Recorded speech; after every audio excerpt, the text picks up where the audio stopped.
It's very important to recognize the entailments of monotheism. That is, if there is just one God, then it follows that he is necessarily the God of all, acknowledged or otherwise. In other words, one of the entailments of monotheism is mission.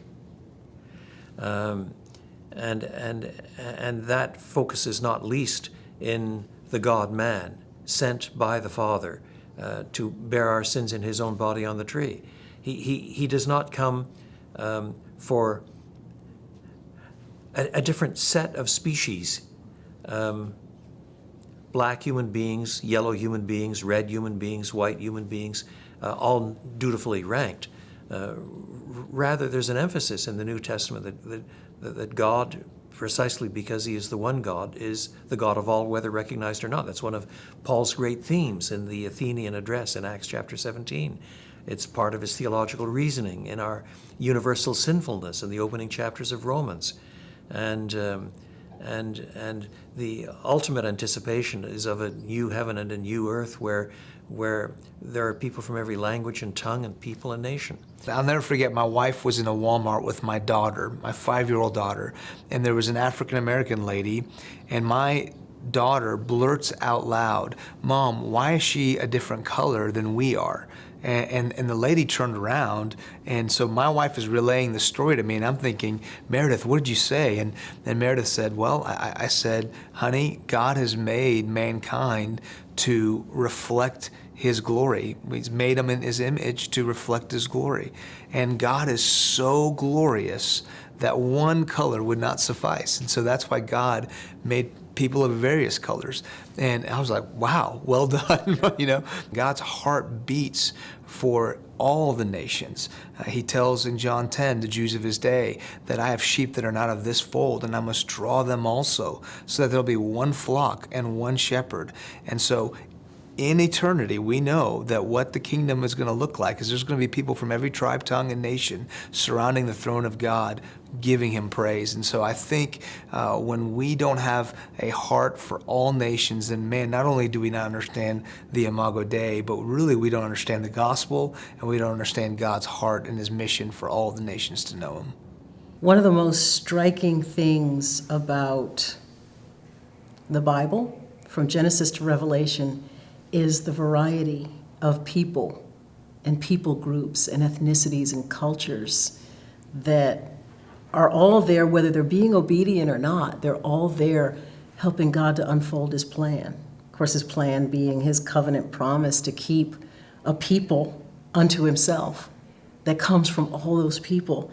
And I think one of the gravest mistakes that was made in mission history was allowing one people group to elevate itself over the others, to assume that one cultural ethnicity was Christian and everybody else was other. So how do you undo that heresy? Well, the thing is, we call it out, but we don't have to undo it because God has kept a line of people who understood that the image of God was granted to all human beings. If he's sovereign over all things, it also follows that he's working through all those people groups to advance his kingdom purposes, right? Of course, we find the equalization back again at the foot of the cross. So in terms of mission, if our anthropology, our theology, and our Christology is right, then we follow that line of historical people that God has preserved to acknowledge that no man can be God over another man. And the life and the work that we do, the mission work that we do, rather than becoming a destructive force like we've seen in some places, actually becomes a regenerating, life-giving force. Jesus, when he left us to go back to heaven, gave us what we call the Great Commission. Go and make disciples of all the nations, all the ethnes. Well, one of the things we need to remind ourselves is every ethne bears the image of God. Every individual in every ethnic group on the planet bears the image of God. We also recognize that today there are more than 6,500 unreached people groups. We now know that there are approaching 4 billion people that have either no access or limited access to the gospel. And yet every single one of them is important to God because they bear His image.